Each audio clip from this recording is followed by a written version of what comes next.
Now we will review or we will discuss a very important activity-based costing, which is also called ABC. What is this ABC or activity-based costing? It is a bit lengthy, but not very much tricky or the difficult one. Activity-based costing is basically replacement of traditional absorption costing. Replacement of traditional absorption costing. What is the replacement? Traditional absorption costing basically is depending upon overhead absorption rate. We also call it OAR. Traditional absorption costing calculates OAR per machine hour, or it calculates OAR per labor hour, or it calculates OAR per production unit. And it is equal to what? It is equal to budgeted fixed production overheads divided by either divided by budgeted machine hours or divided by budgeted labor hours or divided by budgeted units. We will divide budgeted fixed production overheads either by 1. Usually we do not directly divide by unit because initially we are allocating our budgeted fixed production overhead either on the basis of machine hours or on the basis of labor hours. So it says what? It says that suppose overheads of the company are 900,000 and all 900,000 are divided by 50,000 machine hours. So you are allocating all the $900,000 to machine hours and you are calculating your fixed overheads per machine hour $18. This is performed under the absorption costing. And after calculation of overhead absorption rate either per machine hour or per labor hour, absorption costing calculates the production cost per unit. Suppose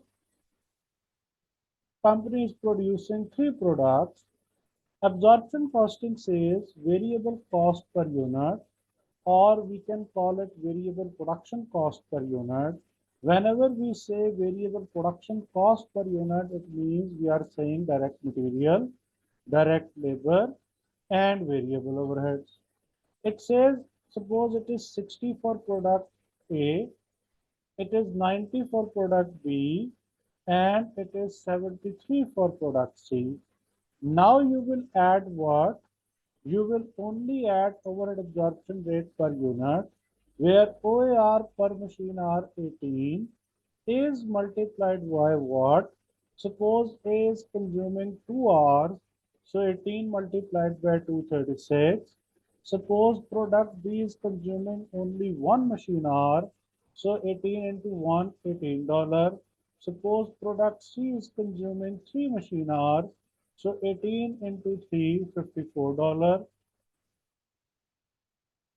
So it says what? It says that a company is basically allocating all fixed production overheads on the basis of what?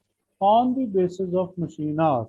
And ultimately this OAR is multiplied by number of production hours per unit. And now we have OAR per unit.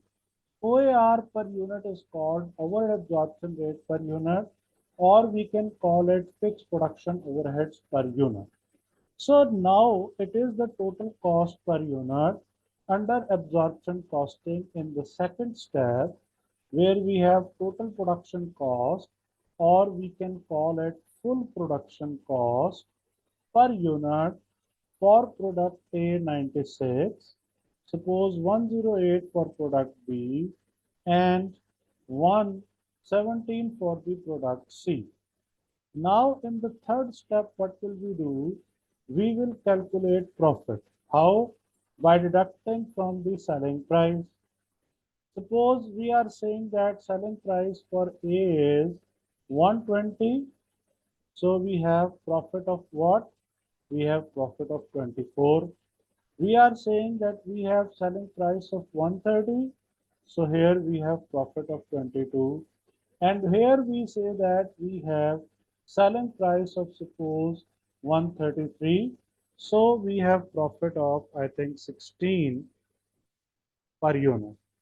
So this is the way to calculate profit per unit ultimately in the absorption costing. It starts from where? It starts from overhead absorption rate. It is quite simple and solved immediately. But activity-based costing does not work with this approach. Now, what is the approach of activity-based costing? Okay, now what does ABC says? ABC says that we will not divide $900,000 by only by machine hours. ABC says that we have total 4 activities. Suppose we have machine setup, and out of 900,000 hours, we are paying 200,000 of machine setup, and it has suppose 200 setups. It says that the other cost is quality control. Out of 900,000, 300,000 is quality control, and it has suppose 5,000 inspections.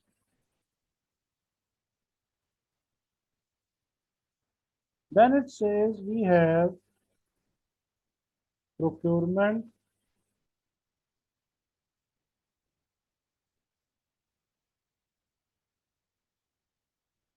suppose 250,000, and here we have purchase orders like 5,000.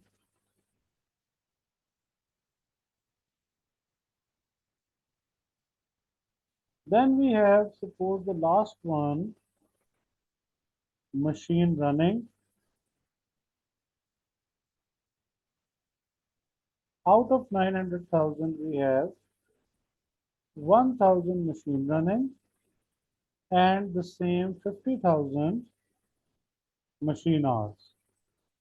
So this time only machine running cost will be divided by machine hours.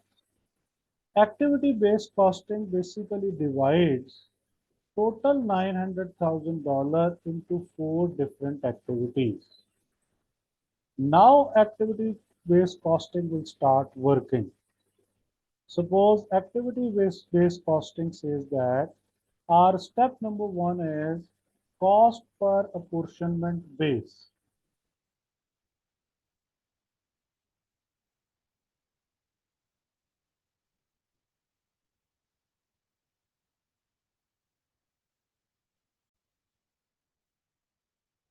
Okay, it says that now our step number 1 is what? Step number 1 is cost per driver. It is also called overheads per recovery rate. Cost per driver is basically what? It is total overheads of an item divided by total drivers. For example, we were saying machine setup, cost per setup. We were saying that total cost is 200,000. By what? By 200. So the cost per setup is 1,000. Then we have quality control cost per inspection. We were saying that $300,000 is the total cost, and we have 5,000 inspections.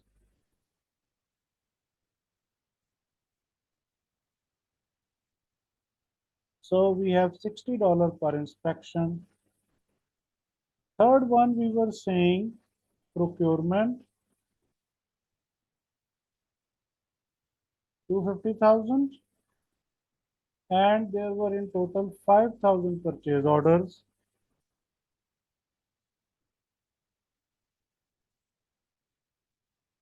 $50. And then we were saying machine running,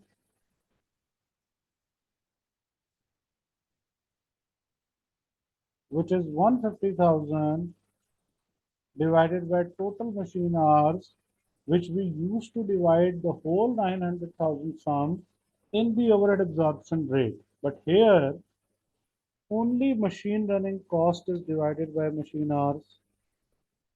So we have $3. This is our step number one where we are calculating cost per driver. Anyone, any question? Now we will calculate total overheads of our product. Now I am taking only product A as an example. Suppose product A has total 70 setups out of 200. So first one was production setup cost, and product A has total 70 setups out of this 200. And it is multiplied by what? It is multiplied by cost per setup. So for your convenience, I would like to write over here, total overheads of a product is equal to cost per driver multiplied by number of drivers consumed by each product.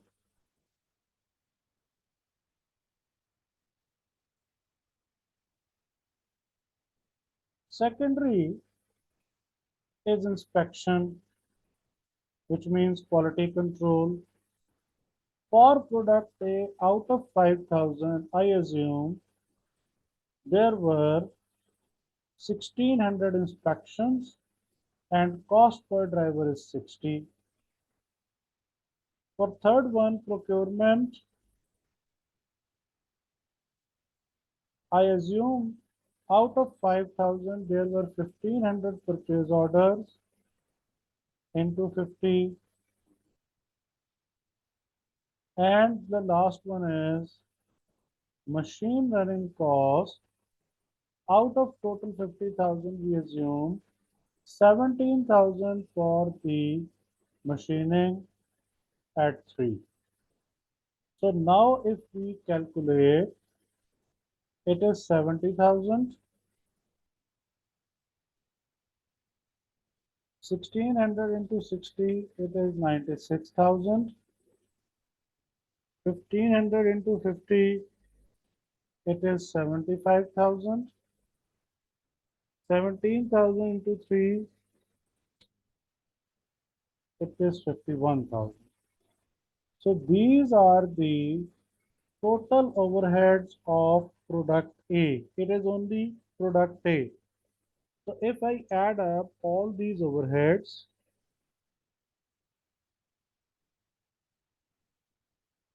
it is total 292,000. This is the second step under activity-based costing. Third step is to calculate overheads per unit, which is alternatively called overhead absorption rate per unit. So overheads per unit is equal to total overheads of a product. For product A, total is this. For product B, total will be different. For product C, total will be definitely further different. So we have total what? Total overheads of a product divided by number of units. We assume that total overheads for product A are 292,000 divided by, suppose for product A we have 15,000, sorry, not 15,000, suppose 10,000 units. So it is divided by 10,000, answer is $29.2. It is OAR per unit or overheads per unit under activity-based costing. And what is the fourth step under activity-based costing, which is full production cost per unit? Previously, we assumed under absorption costing, variable production cost per unit is 60 for product A, and now we have OAR or overheads per unit 29.2. But previously I remember we had 18 hours per $18 per hour, and we assumed that there are 2 hours. So previously this cost was 96, but now it has reduced to 89.2. And in the last step we will calculate profit. Previously, we assumed under absorption costing that our selling price is 120, so the selling price is same, minus full production cost under ABC 89.2. So we have what? 120 minus 89.2. We have profit of 30.8 for product A. It means previously product A was showing $24 as profit, which was not the correct profit. Remember one thing, activity-based costing always provides us more better profitability than the other methods, especially than the absorption costing, in which we are using, or in comparison, we are using activity-based costing. So previously, product A was understating its performance, and it was showing what? It was showing its profit is $24 per unit, but in fact its profit is 30.8.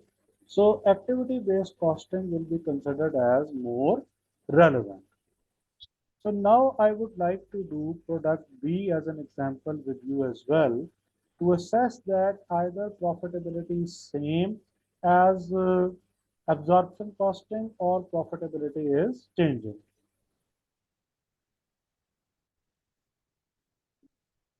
Okay, now we are doing working for the product B. Suppose for the product B, we assume that we have total setups of 200, and product B is consuming 75 setups. Into 1000, it is 75,000. Similarly, we assume that product B is consuming like 1700 inspections. Out of this 500, 1700 into 60, so it is 102,000. We assume it has 1650 purchase orders.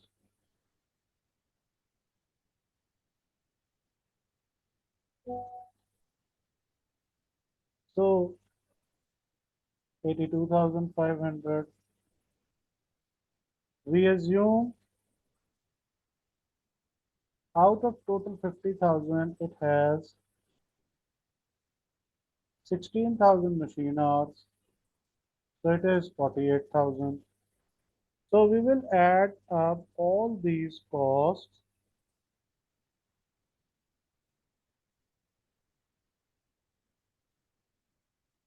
and the total sum is 307,500. Now we will calculate overheads per unit.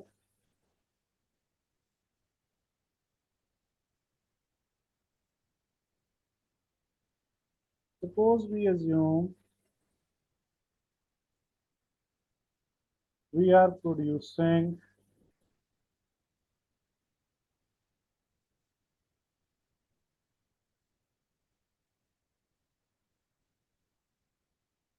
10,250 units. So if we are producing 10,250 units, then we have overheads per unit is 30. And previously, I think OAR 18 was multiplied by 1.5.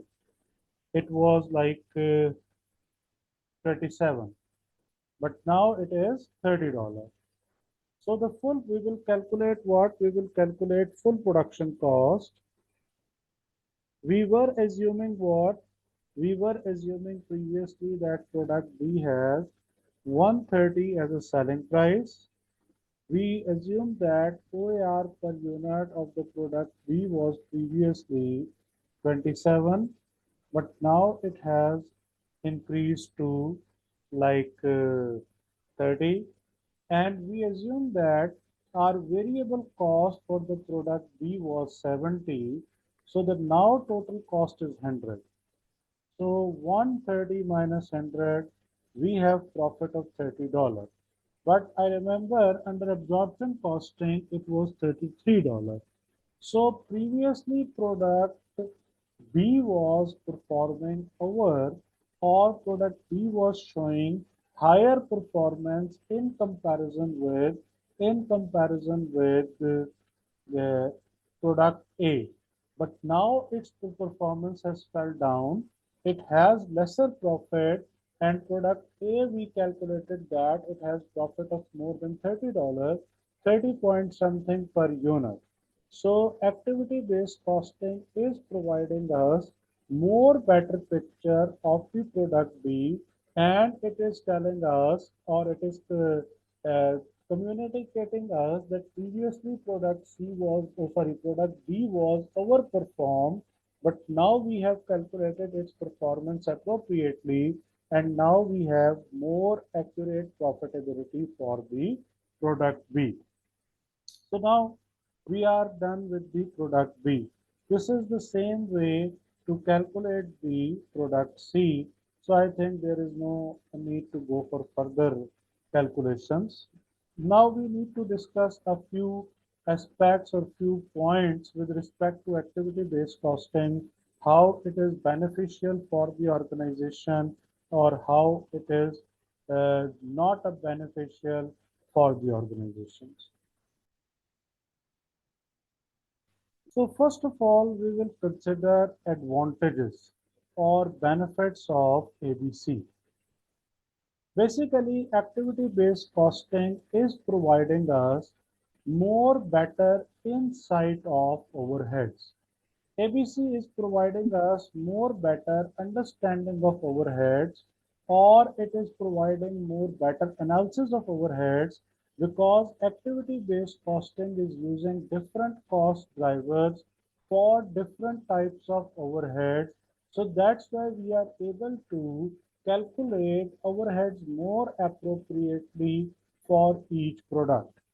Activity-based costing provides us more accurate profit of each product, or it provides us more accurate profitability of each product. On the basis of activity-based costing, we can decide that which product is contributing more profit towards the organization and which product is contributing loss to the organization. So company should do what? Company should discontinue this loss, and company this product, and company should focus on the profit seeking products or profit earning products. So activity-based costing has this type of advantages. It is providing more better insight. It is providing more uh, uh, better or more cost drivers. It is providing more accurate profitability. It is basically the one which is relevant with the product continuation or discontinuation. If a product is in loss, we will be able to discontinue the product. In fact, this one is more useful for the large organizations where there are number of overheads and each one of the overhead has its own cost driver. So these are called what? These are advantages of ABC. Now, what are the disadvantages of ABC? Number one disadvantage is it is not useful for small organizations because small organizations do not have number of overheads and we do not have number of cost drivers. Variety of cost drivers is not available in the small organization. Or we can call what? We can call or we can say variety of cost drivers is not available. We can say that we are using more than one cost driver for each overhead. It is more time consuming as you have already determined that or you have already seen that company consume more or we consume more time to calculate OAR per unit. It is more time consuming and where it is more time consuming, it is more costly as well. So these are the disadvantages of activity-based costing. And one more thing we can add, which is called no focus on long term. As I told you under throughput accounting, that a few products always generate, or most of the products always generate loss at initiation stage. It is not possible to earn profit at the initial stage from the product. So what we do, we wait for the certain time period and after that we will decide either a product is profitable product or not, either to continue with the product or not to continue with the product. So this is called what? This is called a long-term focus. But ABC says that if a product is in loss under activity-based costing, then we should discontinue with the product. So this is called what? This is called short-sightedness or short-term. These are the advantages and disadvantages of the activity-based costing. In conclusion, we can say that if an organization is a large organization where there are variety of overheads, then organization should definitely continue with the activity-based costing to make sure that it has more accurate profitability and it can decide which one of the products is contributing more profit. So we should focus on that particular product and which one is contributing lesser profit. So we should discontinue with such type of product. So this was activity-based costing.